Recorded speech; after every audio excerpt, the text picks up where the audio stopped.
Donc, pour ce que l'Esprit veut nous donner ce soir, je vais vous inviter à tourner dans l'Évangile selon Luc au chapitre 18. Évangile selon Luc au chapitre 18. On va relire une parabole qu'on a déjà lue ensemble à un moment donné, mais l'Esprit va nous conduire ailleurs que le sens habituel de cette parabole. Dans l'Évangile selon Luc, chapitre 18, si on relit à partir du verset 1 jusqu'au verset 8, il est dit, Jésus leur adressa une parabole pour montrer qu'il faut toujours prier et ne point se relâcher. Il dit, il y avait dans une ville un juge qui ne craignait point Dieu et qui n'avait d'égard pour personne. Il y avait aussi dans cette ville une veuve qui venait lui dire, fais-moi justice de ma partie adverse. Et pendant longtemps, il refusa. Mais ensuite, il dit en lui-même, quoique je ne craigne point Dieu, que je n'ai d'égard pour personne, néanmoins parce que cette veuve m'importune, autrement dit, elle le dérangeait, c'est ça que le mot importuné veut dire, c'est qu'elle le dérangeait beaucoup. Parce que cette veuve m'importune, je lui ferai justice afin qu'elle ne vienne pas sans cesse me casser la tête. Le Seigneur ajouta, entendez ce que dit le juge inique. Et Dieu ne fera-t-il pas justice à ses élus, qui crient à lui jour et nuit, et tardera-t-il à leur égard? Je vous le dis, il leur fera promptement justice. Mais quand le Fils de l'homme viendra, trouvera-t-il la foi sur la terre?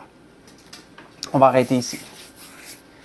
Donc, comme je vous le disais, quand on lit cette parabole, habituellement, elle est, je dirais, habituellement apportée dans le même sens.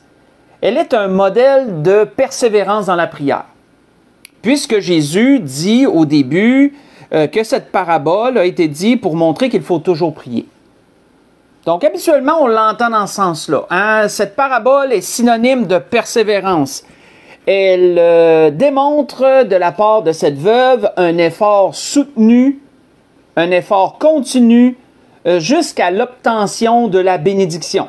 Hein? Dans son cas à elle, c'était de recevoir justice de sa partie adverse, autrement dit, certainement contre la personne qui lui avait fait tort en quelque chose, mettons, si on veut aller dans la logique de la parabole.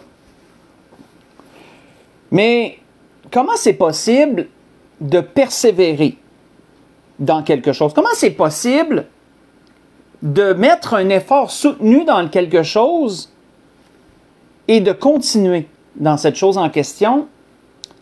Ce n'est que possible si nous ne nous relâchons pas. C'est pourquoi le verset 1 disait que cette parabole a été dit qu'il faut toujours prier. Et la suite est très importante. Il faut toujours prier et ne point se relâcher. L'Esprit veut nous parler du relâchement ce soir. Parce qu'il y a des choses à dire sur ça.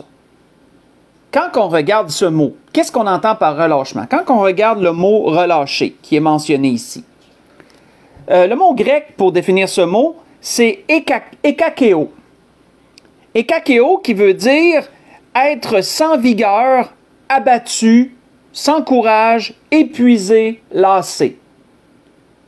Donc, je répète, le mot ekakeo, qui veut dire relâcher, se dit comme ça, veut dire être sans vigueur, abattu, sans courage, épuisé, lassé.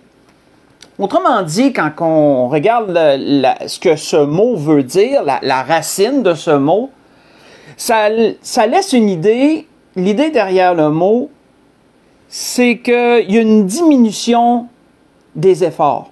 Il y a un ralentissement au niveau du zèle qui fait que si on avait des efforts soutenus pour quelque chose, ben ces efforts-là, ils diminuent, ils décroissent. C'est ce que le mot relâcher implique. Quand tu es fatigué, admettons, pensez à n'importe quoi, n'importe quel effort que vous allez faire. Quand tu es fatigué, quand tu es lassé, tu fais quoi? Ben, tu diminues tes efforts. Donc, l'idée derrière cela est une diminution. On voit que quand on passe justement à ce fait que de se relâcher, on voit que ça peut survenir dans un tas de choses. Dans un tas de choses diverses, on peut finir par se relâcher. Si, admettons, on pense, mettons, à nos tâches personnelles, hein, penser à tous les travaux qu'on peut avoir à faire pour une maison ou à entretenir, mettons, l'extérieur. Ben, quelqu'un, mettons, qui entretient quotidiennement, peut-être pas quotidiennement, mais à chaque semaine, sa pelouse, mettons, ou autre, ben, s'il décide de se relâcher dans ses efforts, ben, ça va paraître, ça va finir par paraître. La mauvaise herbe va commencer à pousser, etc. Parce qu'il y a une diminution des efforts. Donc, ça va finir par paraître. On voit que le relâchement peut aller au niveau de notre travail. Pensez à quelqu'un qui performe dans son travail, puis qui se fait remarquer par ses patrons à cause de sa performance, et qu'après un certain temps, il, pour une raison quelconque, se relâche dans ses efforts. À ce moment-là, ben, il y a une diminution du travail, il y a une diminution des performances, et là, ça va se finir par se faire remarquer au niveau des patrons que, il y a un relâchement, là. Il y a une diminution, ça peut être une lassitude, ça peut être un découragement, ça peut être un manque de vigueur, ça peut être plein de choses en fin de compte. Ça peut survenir aussi au niveau des relations interpersonnelles, qui veut dire entre deux personnes ou entre plusieurs personnes. On pense, mettons, à nos amitiés. Hein, quand on a des amis qui sont proches, on se voit régulièrement, on se planifie des sorties ensemble, on a du plaisir, etc. Et que là, pour une raison quelconque, on finit par se voir moins. Ça peut être trop occupé, ça peut être ci, ça peut être ça, ça peut être plein de choses. Et que qu'est-ce qui arrive avec le temps? On se voit moins, on parle moins, on communique moins ensemble. Et l'amitié se refroidit. Il y a une distance qui se crée entre nous et notre ami ou nos amis. Un relâchement peut amener ça. Si on pense à un couple, c'est la même chose. Il y a un homme sage, moi, qui m'avait dit un jour, un couple, c'est comme un jardin, ça s'entretient. Et c'est tellement vrai. Hein, dans un couple, c'est la même chose. Dans un couple, si on ne prend pas la peine de régler les problèmes, si on ne prend pas la peine de se parler, si on ne prend pas la peine là, de mettre de l'eau dans son vin, d'amener l'harmonie, d'œuvrer pour l'harmonie au sein du couple, si on se relâche dans ces choses-là, si on diminue nos efforts, ben il arrive quoi? Il se crée une distance, il se crée des froids, il y a des chicanes, les choses ne se règlent pas, etc. Ça peut être aussi au niveau de l'Église. Au niveau de l'Église. Si on relâche nos efforts pour être à l'Église, pour être présent à l'Église, ben on va commencer à y aller moins. Et vous savez que quand on commence à aller moins souvent à l'Église, on a moins le goût d'aller à l'Église. Et le relâchement se fait encore plus grand, les choses s'en suivent. Ça peut être au niveau aussi de la relation entre nos frères et nos sœurs. À l'Église, est-ce qu'on aime aller parler aux gens? Est-ce qu'on aime aller rencontrer les gens, savoir comment ils vont et tout? Ou si on aime mieux rester dans notre coin? Le relâchement va dans plein de sens. Même le relâchement peut aller jusqu'à notre vie spirituelle, notre relation avec Dieu. Comme nous pouvons être quelqu'un qui lit, qui médite, qui prie, qui parle quotidiennement au Seigneur et que pour des raisons quelconques, des occupations qui se sont rajoutées, une baisse de morale, peu importe, on diminue nos conversations avec le Seigneur, on diminue nos lectures, on diminue nos prières, bien c'est quoi? C'est un relâchement. Donc tout ce qui implique une diminution d'effort est un relâchement et ça peut aller absolument dans plein de sens. Le danger, il y a un danger avec le relâchement, puis ça, Salomon en parle. Faites juste écouter, Salomon nous dit un proverbe très court qui dit que celui qui se relâche dans son travail est frère de celui qui détruit. Vous voyez ça dans Proverbe 18, verset 9. Celui qui se relâche est frère de celui qui détruit. Quand on pense à ça, on peut se dire, ben là, Salomon, il charrie un peu. C'est pas parce que tu décides de diminuer un peu que automatiquement tu détruis. Bien, qu'est-ce que Salomon amenait, frères et sœurs, à travers cette pensée? C'était le danger. Parce que ce qui est pernicieux avec le relâchement, c'est que tu ne vois, on voit, c'est que ça se fait tranquillement. Le relâchement, c'est quelque chose qui n'est pas tout d'un coup. C'est graduel. C'est graduel et on ne s'en rend pas compte immédiatement. Lorsqu'on s'en rend compte, parfois c'est rendu assez loin. Lorsqu'on se rend compte. Parfois même c'est rendu près de la destruction. Ou même les choses peuvent se détruire, puis après on fait un examen de conscience, puis on se dit comment qu'on en est arrivé là. Et là, on médite un peu et on peut se rendre compte que c'était dû au relâchement qu'on a eu sur quelque chose qui a amené finalement une destruction, une fin, on pourrait dire. Donc on voit que Salomon, il ne charriait pas pantoute. Salomon, à travers son proverbe, montrait l'extrême du relâchement. Là où le relâchement amène, ça l'amène à la finalité. Ça l'amène à la destruction de quelque chose, le relâchement. Dans tous les sens. Comme on a parlé tantôt, ça peut être rapport avec des amitiés, ça peut avoir rapport avec notre travail, ça peut avoir rapport avec l'Église, ça peut avoir rapport avec Dieu. On voit que le relâchement est quelque chose de dangereux. Si on va ensemble dans 1 Corinthiens, chapitre 5, l'apôtre Paul avait une image qui a amené aux Corinthiens qui peut bien s'associer aussi au relâchement. C'était par rapport avec le péché, certains péchés des Corinthiens, mais ça peut très bien s'attribuer au relâchement. Dans 1 Corinthiens 5, 1 Corinthiens 5, si on lit du verset 6 au verset 8.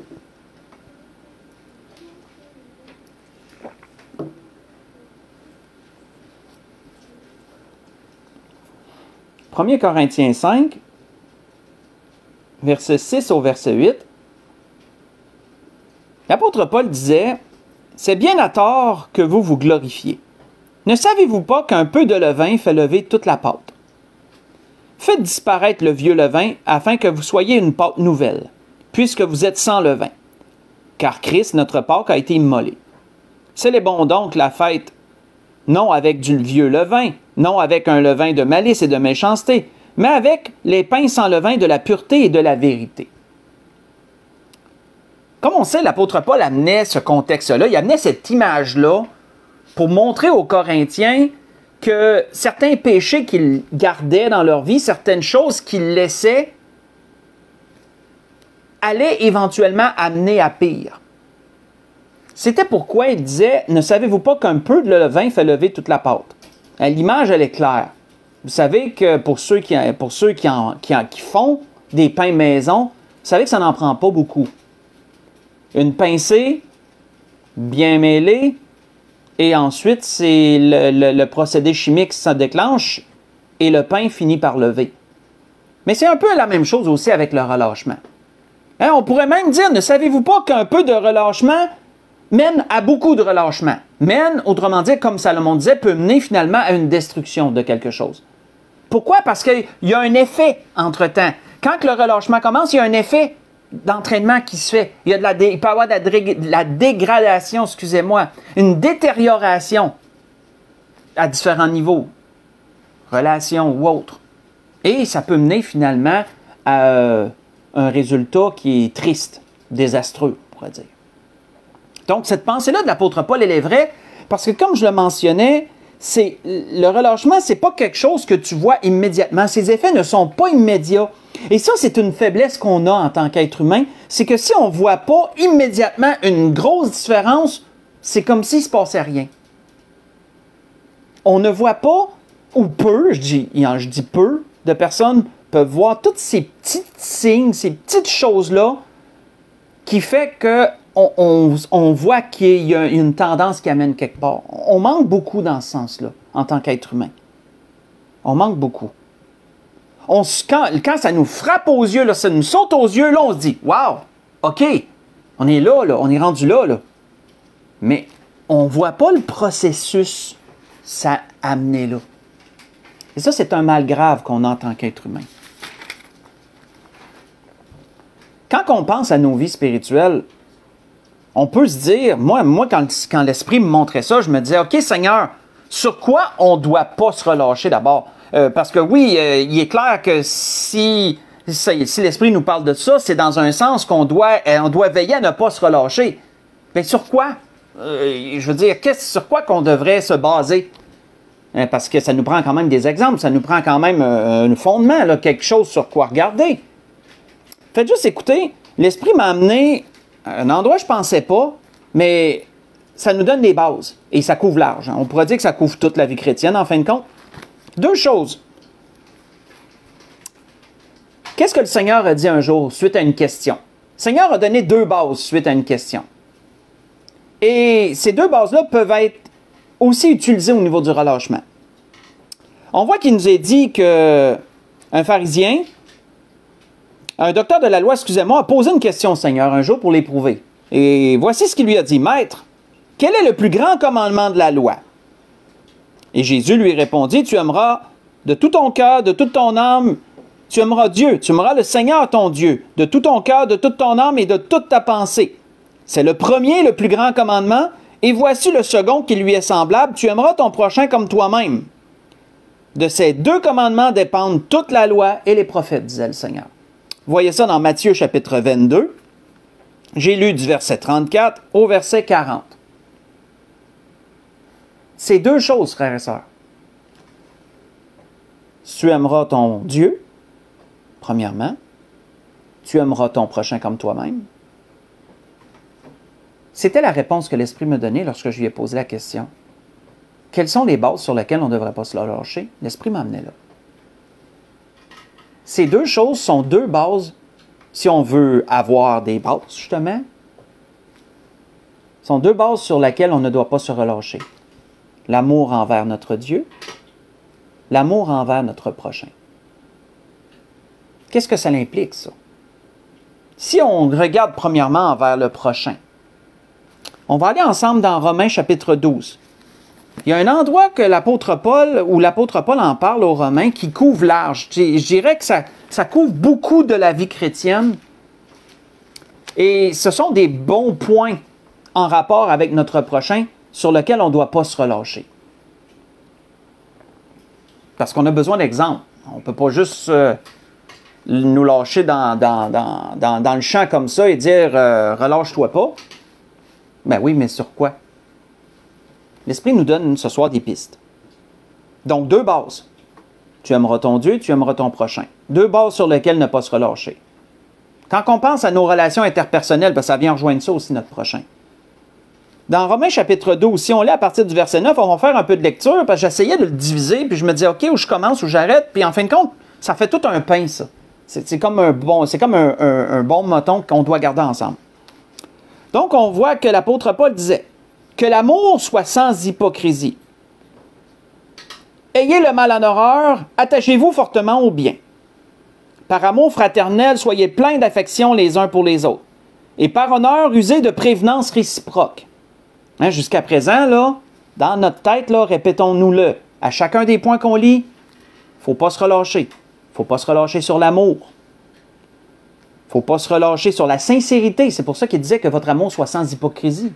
Parce que quand tu es hypocrite, ben, en fin de compte, en apparence, il y a quelque chose. Mais en arrière, il n'y a pas grand-chose. Donc, il ne faut pas se relâcher sur la sincérité, pas juste sur l'amour. La sincérité de l'amour. Pas se relâcher sur l'affection qu'on doit avoir les uns pour les autres. La prévenance réciproque. Un user de prévenance réciproque, là, ça veut dire que si tu vois quelqu'un qui, je dirais, qui est sur une mauvaise pente, ben, tu vas prendre la peine d'aller l'avertir. Tu vas prendre la peine d'aller la voir avec amour, bien sûr, pas avec orgueil, mais tu vas prendre la peine d'essayer de jaser avec cette personne-là, d'essayer de comprendre, d'essayer de l'aider, même si c'est possible, d'essayer de l'avertir si c'est possible. C'est ça de la prévenance réciproque. La prévenance réciproque, moi, quand j'étais au travail, j'avais un chef d'équipe qui, lui, était comme tellement simple dans ses pensées, mais c'était tellement vrai. Quand j'ai demandé un service à un moment donné, il m'avait dit « Marc, gratte-moi le dos quand ça me pique, puis je vais te gratter bien que ça te pique. » Fait que, tu sais, ça peut être bien niaiseux là, comme pensée, mais c'est ça de la prévenance réciproque. Tu sais, quand ça me pique, gratte-moi, puis bien que ça te pique, je vais te gratter. Tu sais, autrement dit, là, pas qu'on se surveille dans un sens, on s'épie, puis on... Non. Mais on fait attention les uns aux autres. Hein? Ça peut être une belle façon de le dire. On fait attention les uns aux autres. c'est de la prévenance réciproque. Mais pas se relâcher dans cela. On voit qu'il a dit, ayez du zèle et non de la paresse, parce que c'est justement ça. Le zèle, c'est justement de soutenir un effort, c'est de la persévérance. La paresse, le relâchement, la paresse fait partie du relâchement. Ça peut être une des causes. Soyez fervents d'esprit, servez le Seigneur, réjouissez-vous en espérance, soyez patients dans l'affliction. De ne pas se relâcher au niveau de la patience quand on vit des choses difficiles. Persévérer dans la prière, ne pas se relâcher au niveau de la prière. Là, on revient à la parabole et même on va y revenir plusieurs fois. Pourvoyez aux besoins des saints, exercer l'hospitalité, ne pas se relâcher dans notre pourvoyance aux besoins des autres. Quand on voit que quelqu'un a besoin de quelque chose, ben on peut s'offrir pour aider, etc. De ne pas se relâcher dans ces efforts-là. Ne pas se relâcher dans l'hospitalité qu'on doit avoir les uns avec les autres, envers les gens qui nous entourent. Bénissez ceux qui vous persécutent, bénissez, ne maudissez pas, de ne pas se relâcher justement dans ces efforts-là, que même si quelqu'un te fait du mal, mais toi, tu lui offres le bien en échange, comme le Seigneur le disait. Réjouissez-vous avec ceux qui se réjouissent, pleurez avec ceux qui pleurent. Ayez les mêmes sentiments les uns envers les autres, ne pas relâcher notre empathie, notre sympathie, mais notre empathie aussi envers autrui. N'aspirez pas à ce qui est élevé, mais laissez-vous attirer par ce qui est humble. Ne soyez point sages à vos propres yeux. Ne pas relâcher notre humilité. De ne pas s'enfler d'orgueil. Il y a tellement de raisons, tellement de choses sur lesquelles on ne doit pas se relâcher. Ne rendez à personne le mal pour le mal. Recherchez ce qui est bien devant tous les hommes. Et s'il est possible, autant que cela dépende de vous, soyez en paix avec tous les hommes. Ne pas relâcher justement ce désir de vivre en paix les uns avec les autres. De ne pas chercher querelle. Ne vous vengez point à vous-même, bien-aimés, mais laissez agir la colère. Car il est écrit, à moi la vengeance, à moi la rétribution, dit le Seigneur. Mais si ton ennemi a faim, donne-lui à manger. S'il a soif, donne-lui à boire. Car en agissant ainsi, tu amasseras des charbons ardents sur sa tête. Autrement dit, c'est lui qui se ramasse un jugement en bout de ligne, mais pas toi, parce que toi, tu lui offres le bien en échange du mal qu'il donne. Donc, c'est lui qui se ramasse un jugement. C'est ça, les charbons ardents, qui un jour finiront par le brûler. Ne te laisse pas vaincre par le mal, mais surmonte le mal par le bien. On voit qu'ici, l'apôtre Paul nous donnait un beau condensé de choses sur lesquelles on ne doit pas se relâcher. L'apôtre Paul disait aux Thessaloniciens, en termes simples, lorsqu'il parlait de ces choses, il dit, « Pour vous, frères, ne vous lassez point de faire le bien. » Il disait ça dans 2 Thessaloniciens 3, verset 13. « Ne vous lassez point de faire le bien. » Autrement dit, tout ce qu'on sait qui est bien, on ne doit pas se relâcher dans ce sens. Parfois, et vous savez, quand on parle de relâchement, il faut revenir à la parabole que le Seigneur nous a donnée. Pourquoi qu'il était dit qu'il faut persévérer, ne point se relâcher? Parce que dans la parabole, on montrait que la veuve, elle avait un défi devant elle. Elle avait un obstacle, elle avait de l'adversité. On a vu ça dernièrement. Elle avait de l'adversité devant elle. Autrement dit, il y avait toujours quelque chose qui a freiné, c'était le juge unique. Il y avait toujours une opposition devant elle. Et ce qu'elle devait faire, c'est de soutenir l'effort contre l'opposition qu'elle avait. Quand on nous parle de relâchement, généralement, c'est parce que ça devient difficile. Si, admettons, les choses sont faciles et ça va bien, tes efforts sont continus, il n'y en a pas de problème. Mais quand est-ce que surviennent les défis? Quand est-ce que survient le relâchement? C'est lorsque ça commence à être difficile, lorsque tu commences à avoir de l'opposition, lorsque et ce que tu fais semble une goutte d'eau dans un océan, mettons, ça semble pas porter ses fruits. Ça semble pas faire grand-chose, ça semble pas avoir grand résultat. Mais à ce moment-là, quand il me semble que tu vois pas de résultat, ben là, le relâchement, il vient parce que là, tu te dis, coudonc, je fais-tu tout ça pour rien? Ça peut être dans plein de sens, comme on en a parlé. Mais le relâchement survient lorsqu'il y a des défis, lorsqu'il y a des difficultés, lorsqu'il y a de l'adversité. Sinon, il n'y a pas de raison de se relâcher.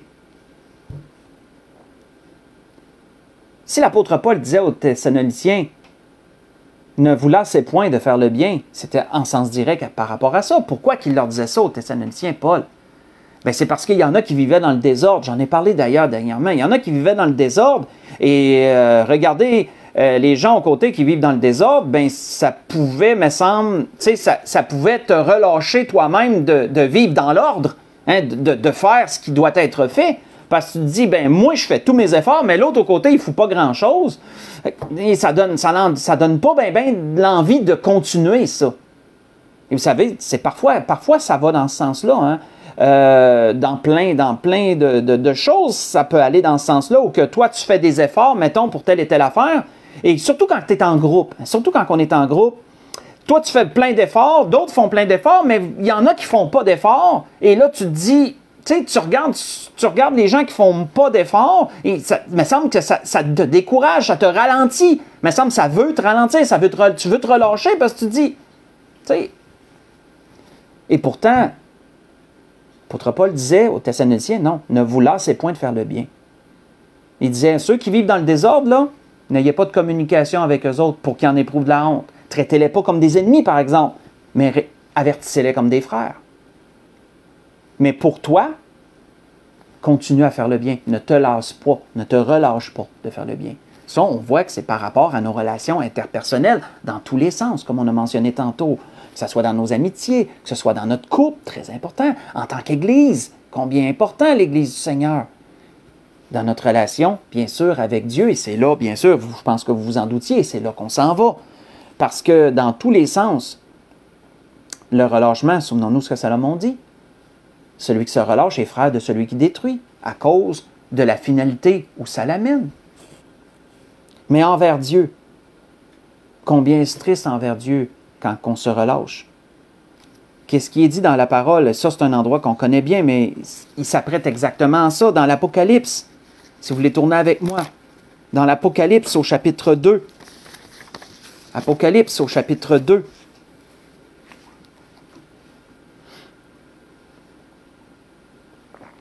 Si on lit du verset 1 à 5, Apocalypse chapitre 2, il y a un commentaire ici que le Seigneur fait à cette première église à laquelle il parlait, qui est l'église d'Éphèse. Et qu'est-ce qu'il y a derrière ce commentaire-là? C'est exactement de quoi qu'on parle ce soir.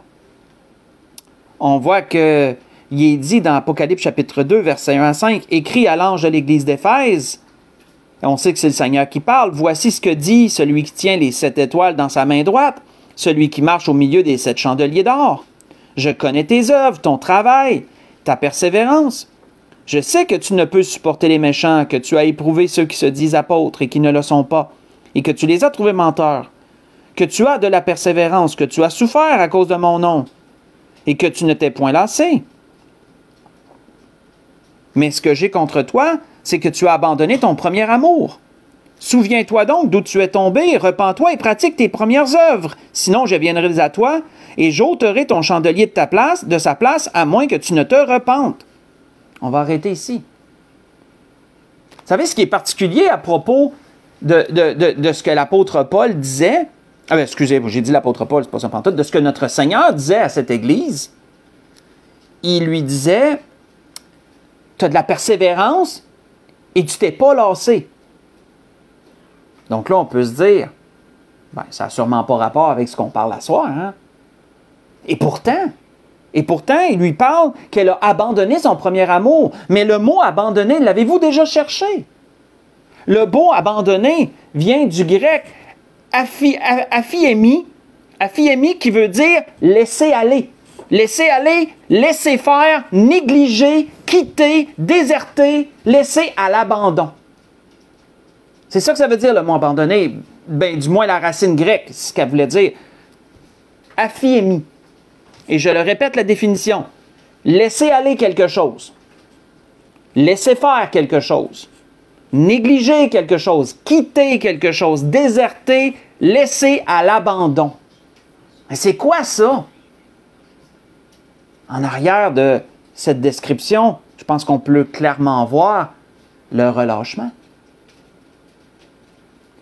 Ce que le Seigneur disait à cette église, quand il lui disait qu'elle avait de la persévérance, puis qu'elle ne s'est pas lassée, c'était dans son premier amour, ça, qu'elle était comme ça. C'était dans ses débuts qu'elle était comme ça. Mais quand il lui a dit, tu as abandonné ton premier amour, qu'est-ce qu'il disait? Il dit, tu t'es relâché. C'est ça qu'il lui disait. Tu t'es relâché. Parce que c'est le relâchement qui a amené cette condition que le Seigneur condamnait.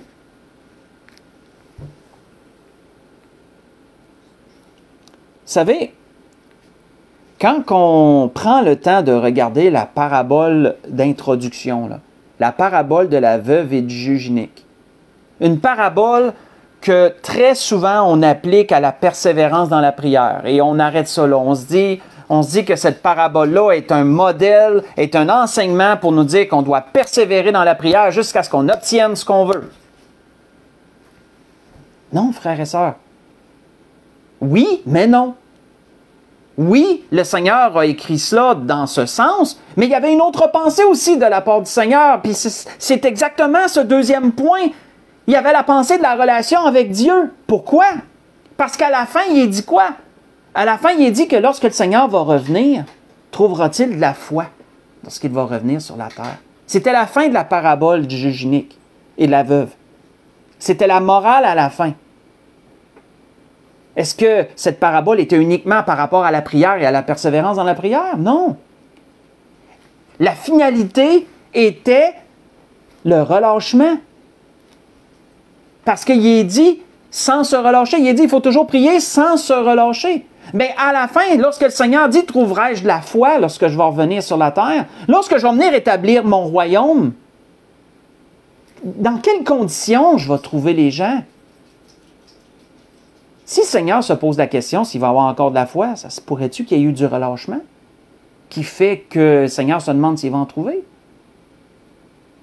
On peut voir donc en arrière-plan que le relâchement faisait partie intégrante de la parabole. C'est pour ça qu'il dit « sans se relâcher ». Donc, il ne faut pas juste attribuer cette parabole-là à la prière, parce que cette parabole-là, elle amène aussi notre condition vis-à-vis l'établissement du royaume. Lorsque le Seigneur va venir établir son royaume, dans quelles conditions il va trouver les siens? Dans une condition de relâchement ou dans une condition de zèle et de vigueur, on pourrait dire.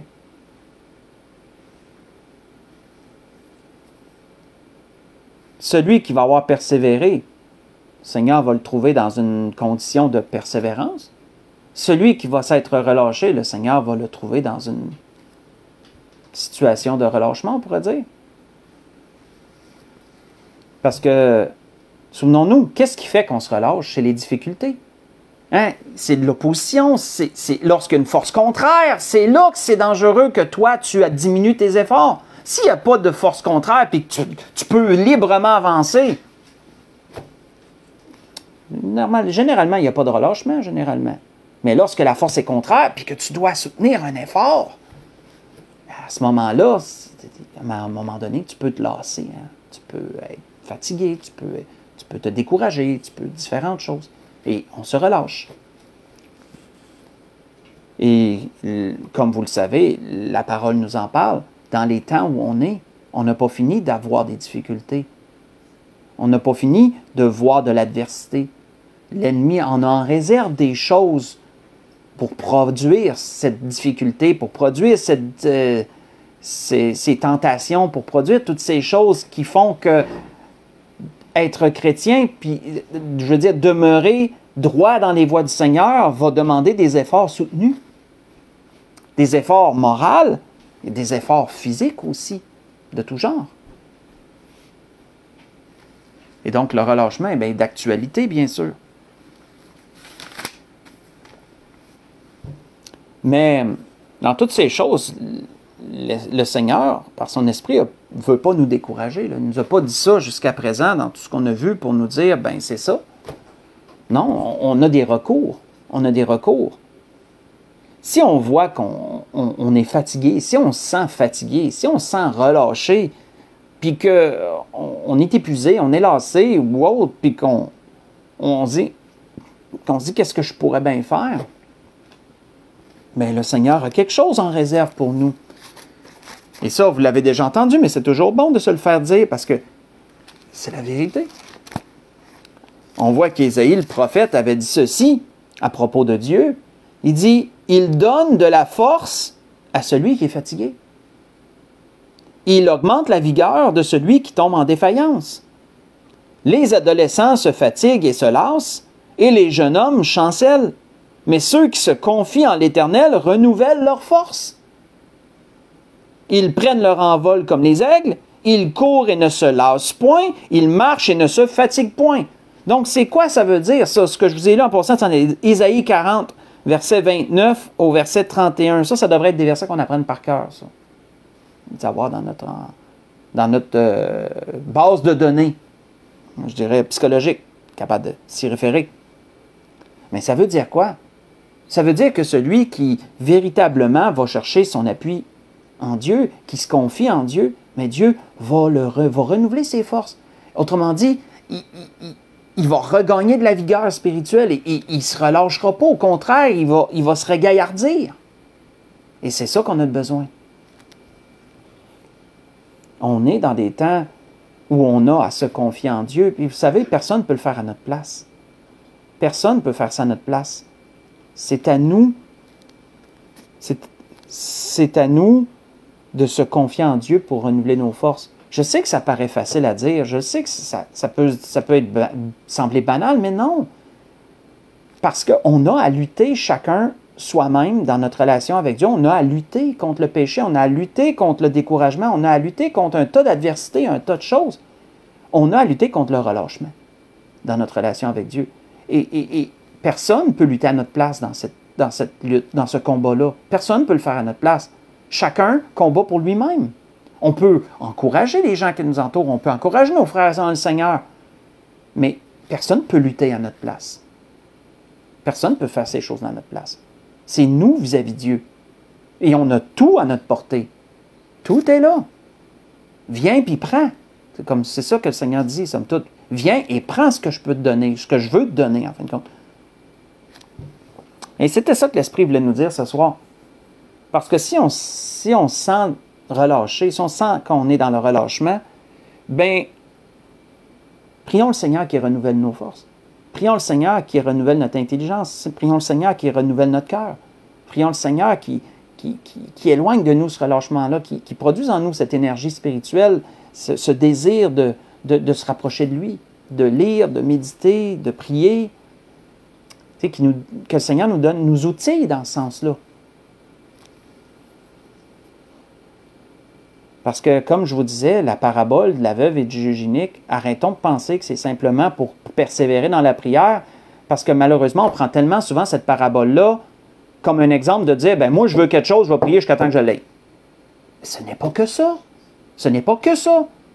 Il y a une finalité dans cette parabole-là. La fin nous amène au royaume. La fin nous amène au retour du Seigneur, la fin de la parabole.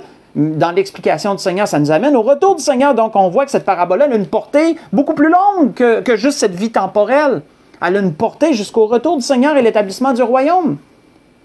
Et elle implique quelle sera notre condition à ce moment-là.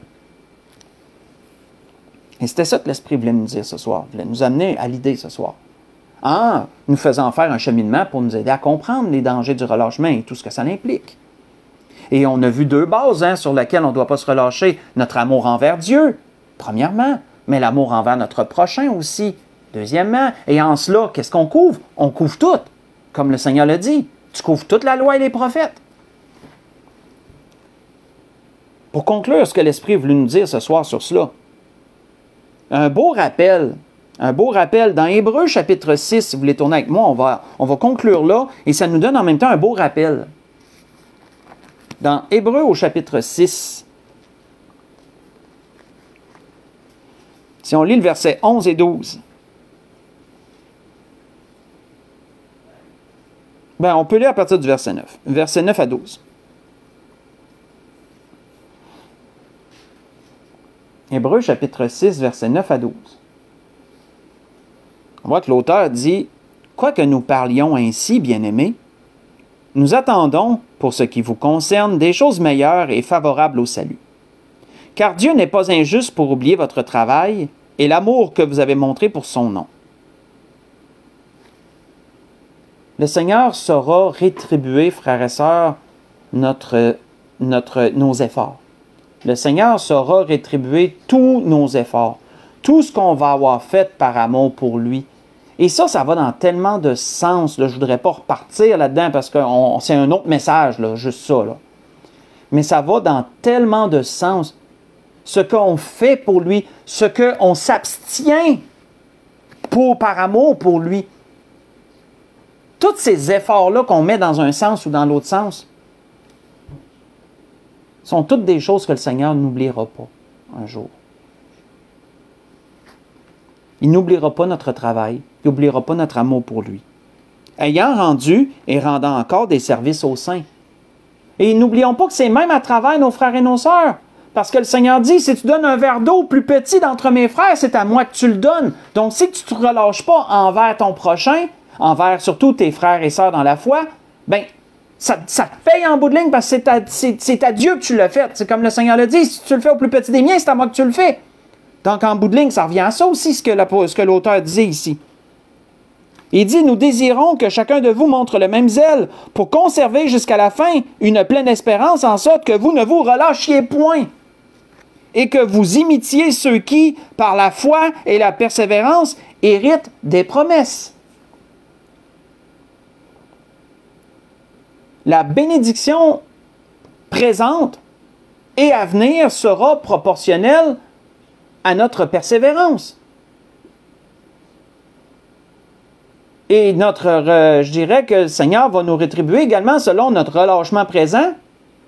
Si on se relâche présentement, avec qu'est-ce que ça va amener comme effet, bien ça aussi, il y a une rétribution en bout de ligne. Elle ne sera pas nécessairement plaisante. Donc, ça va dans un sens comme dans l'autre. La grâce que je nous souhaite à tous, frères et sœurs, dans tout cela, regardons où nous sommes rendus. Réalisons que le relâchement est la cause de beaucoup de choses. Et luttons contre le relâchement. Luttons contre cela. Prions le Seigneur qui regaillardisse nos forces, qui nous renouvelle nos forces, pour qu'on puisse être capable de persévérer jusqu'à la fin dans des efforts soutenus, dans notre relation avec lui, dans notre relation envers nos frères et nos sœurs, dans toutes ces choses. Parce que les difficultés, souvenons-nous, c'est quand c'est difficile que le relâchement vient, puis ça n'a pas fini d'être difficile. On a encore d'autres choses, il y a encore des choses qui vont survenir, qui vont mettre à l'épreuve, je dirais, notre vigueur, si je peux dire comme ça. Et dans toutes ces choses, aucun défi n'est impossible à relever si le Seigneur est avec toi. Souvenons-nous ce qui a été dit un jour. Je crois que c'était Élisée qui disait ça à son serviteur lorsqu'il regardait simplement les ennemis en face de lui. Ben, Élisée avait prié, il avait dit Éternel, ouvre les yeux afin qu'il voie. Et quand Géasi a vu, c'est-tu Géasi ou je les mêle toutes là? Non, je pense que c'est Géasi. Quand il a vu toute l'armée des anges sur les montagnes, il a compris ce qu'Élisée voulait dire quand il lui avait dit il y a plus avec nous qu'avec eux. Là. Je pense que c'est là que ça a été dit, ça. Je peux le mêler, je m'en excuse, là, mais en tout cas, l'idée est qu'il y a plus avec nous que peu importe ce qui va se passer. Là. Donc, dans toutes ces choses, ne nous relâchons pas, persévérons, et le Seigneur saura un jour récompenser tous ses efforts. C'était ce que l'Esprit voulait nous donner ce soir. Donc, dans toutes ces choses, je voudrais vous souhaiter à tous et à toutes un bon restant de semaine, bonne fin de soirée, un bon restant de semaine, que le Seigneur vous bénisse, qui vous dirige en toutes choses. Je vous dis, je vous aime. Et pour l'Église de l'Espérance, on va se dire à dimanche prochain. Soyez bénis.